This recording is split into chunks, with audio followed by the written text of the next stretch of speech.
आदत होती है, नींद में भी वही हरकत करेगा।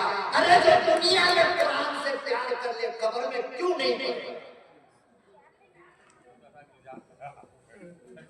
कब्र में क्यों नहीं अल्लाह कुरान देगा पढ़ने के लिए? उसको बताओ। कयामत तक वेटिंग है भाई, कयामत तक वेट करना है। क्या कुरान पढ़ने वाला बगैर कुरान पढ़े वेट करेगा? तो अल्लाह ने उसको कुरान करीम कब्र के अंदर दिया। उस नौजवान ने पूछा कि ओ बूढ़े मियां, कयामत आ गई क्या? कहा नहीं, अभी कयामत नहीं आई है।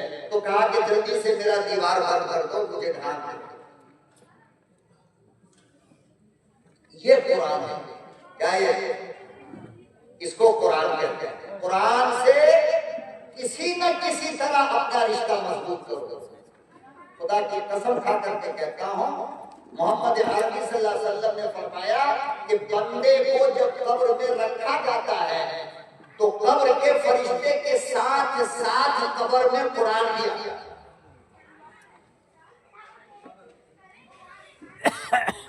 क्या था? साथ साथ, और फरिश्ते खड़े होते हैं बराबर में मैयत के। कुरान भी खड़ा हो जाता है बराबर में मैयत के। फरिश्ते पूछते हैं तुम कौन हो? कुरान कहता है मैं बाद में बताऊंगा, पहले आप तो बताओ कौन हो और क्यों आए हो? कहा इससे सवाल जवाब करने के लिए।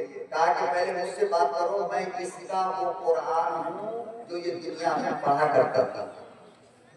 पहले मुझसे मिलो, बाद में इससे बात करो। आए आए कितना पछतावा होगा लोगों को कब्र के अंदर जाकर के, काश कि हम भी कुरान के आशिक होते। अरे दुनिया में जिनकी नाक बहती है उस लैला के दीवाने हैं। जवानी के खत्म होने के बाद जिसके चमड़े लटक जाए उसके लिए मर रहे हैं।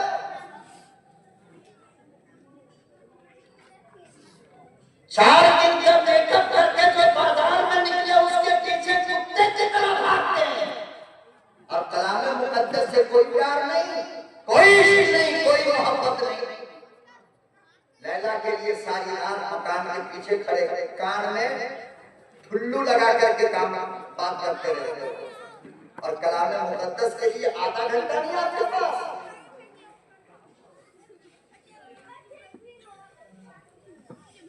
लैला का प्यार बर्बाद कर देता है तुम के जवानों, मौला का प्यार तुमको सलामत रखेगा। लैला को भूल जाओ, मौला के पास, मौला से प्यार। लैला का प्यार शहर है, मौला का प्यार शरबत है। लैला के प्यार में प्यास नहीं बुझती,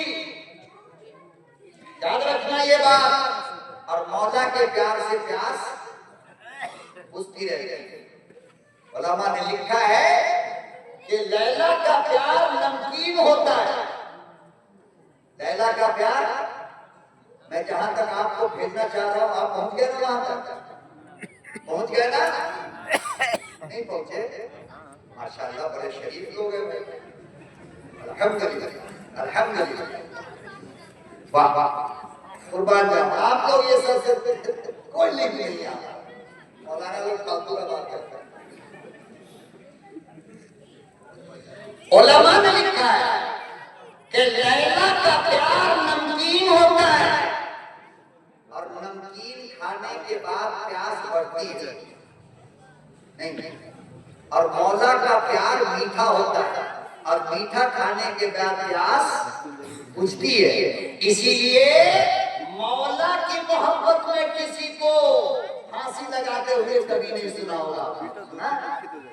सुना? तो अल्लाह के मोहब्बत में फांसी लगा लिया, अल्लाह के मोहब्बत में जहर पी लिया, अल्लाह के मोहब्बत में पंखे में लटक गई, कभी सुना? और लैला के मोहब्बत में तो हर दिन सुनते हो, वो मर गया, वो मर गया, वो मर गई, वो मर गई, वो मर गई। क्यों? इसलिए कि नमकीन था, प्यास बुझती नहीं थी, लिहाजा सोचा कि दूर यार मर ही जाए तो अच्छा। बात समझ रहे हो? मैं और ज्यादा ओपन करके बात करना नहीं चाहता, आप इशारे को समझोगे।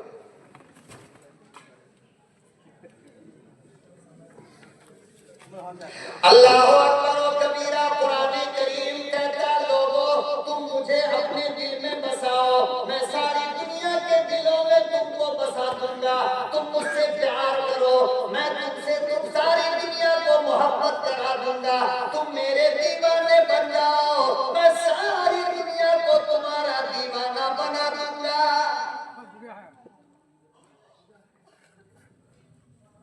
अमीर गरीब फकीर मोहताज, बादशाह रियाया, जाहिल आलिम नमाजी बेनमाजी, शराबी बेनमाजी, सारी दुनिया वाले तुमसे प्यार करेंगे अगर तुम मुझसे प्यार करोगे। और ये कुरान करीम का खासा है, क्या ये कुरान का खासा है कि जो कुरान को अपने सीने में बसाता है और कुरान की मोहब्बत में दीवाना होता है, खुदा की कसम सारी दुनिया को, इंसान को छोड़ो, अरे जानवर भी उससे मोहब्बत करता है।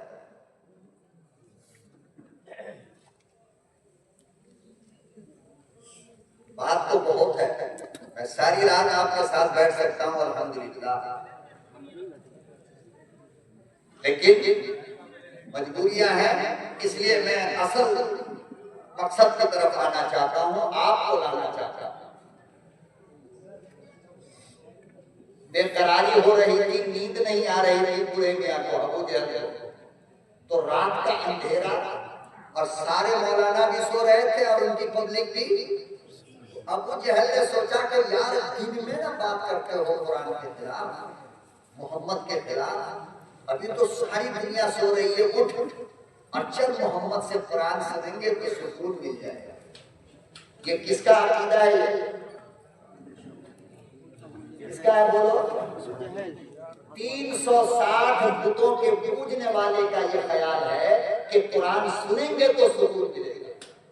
और एक खुदा को मानने वाले उड़ीसा के मुसलमानों, तुम्हारा अकीदा कितना कमजोर हो गया कि तुम्हारी समझ में आज तक ये बात नहीं आई कि सुकून अल्लाह के कुरान में है, बरकत अल्लाह के कुरान में है, इत्मीनान अल्लाह के कुरान में है, शिफा अल्लाह के कुरान में है। आज तक समझ में बात नहीं आई।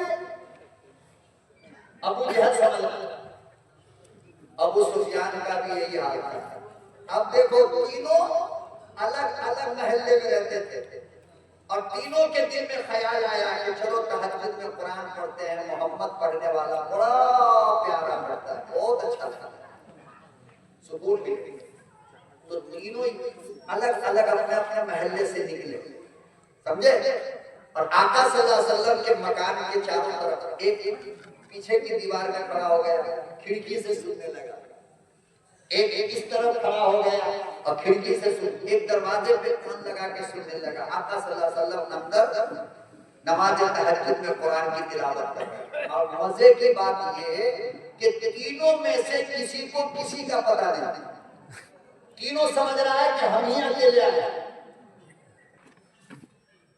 अब ये जो कुरान सुना ज़बाने रिसालत से,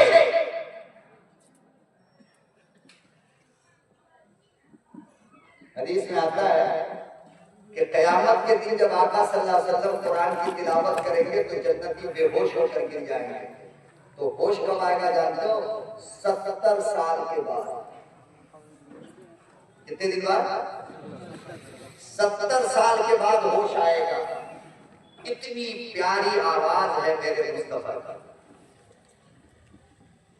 तो ये तीनों साहब समझ रहे हैं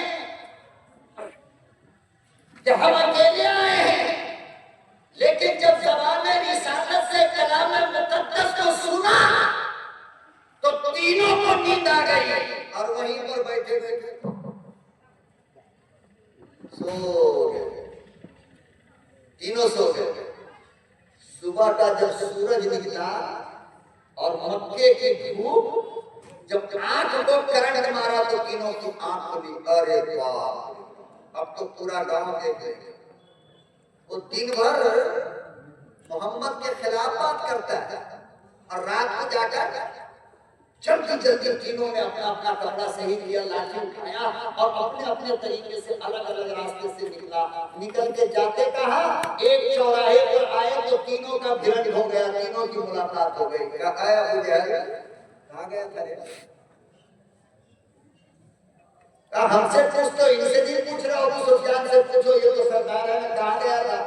अबू जहल ने पूछा अबू सुफियान से आप कहाँ गए थे?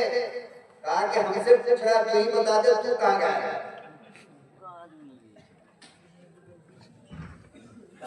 अल्लाहु अकबर व कबीरा लोगों, ये कुरान का असर है,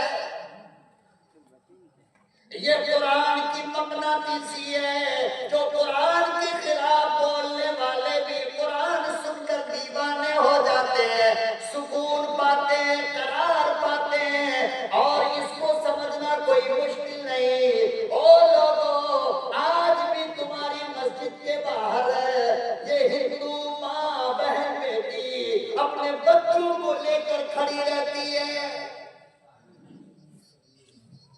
नहीं रहती है? बोलते क्यों नहीं?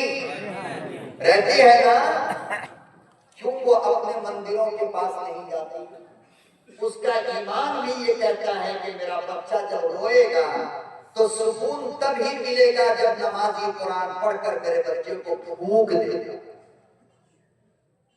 उनका ईमान कि कुरान फूंकने से बच्चा चुप हो जाएगा, बच्चे को सुकून मिलेगा। आज भी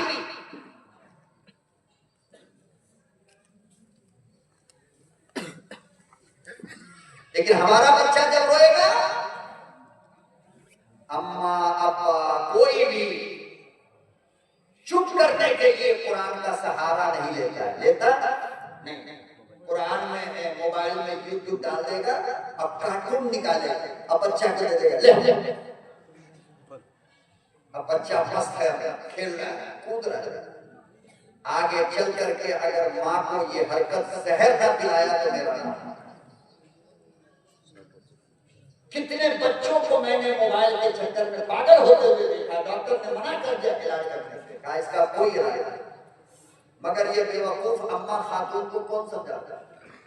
समझने को तैयार नहीं। सरकार दो जहां के जमाने में जब बच्चे रोते थे तो माँ उनको अपने गोद में उठा करके नबियों का किस्सा सुनाती थी, कुरान की आयत सुनाती थी, बच्चे सुकून से सोते थे। आज मोबाइल से छूट किया जा रहा है। अल्लाह अकबर, तीनों की मुलाकात हो गई। पूछा सच बता,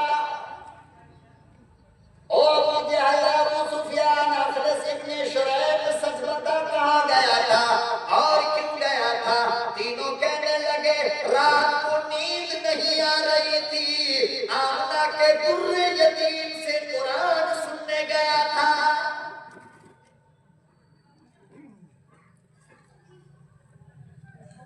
अबू जहल कहने लगा फिर तो बात बिगड़ जाएगी, अगर ये हरकत मक्का की पब्लिक ने देख लिया, मक्का के लोगों ने देख लिया, तो पूरा मक्का कल मुसलमान हो जाएगा, लिहाजा आज के बाद कभी न जाना।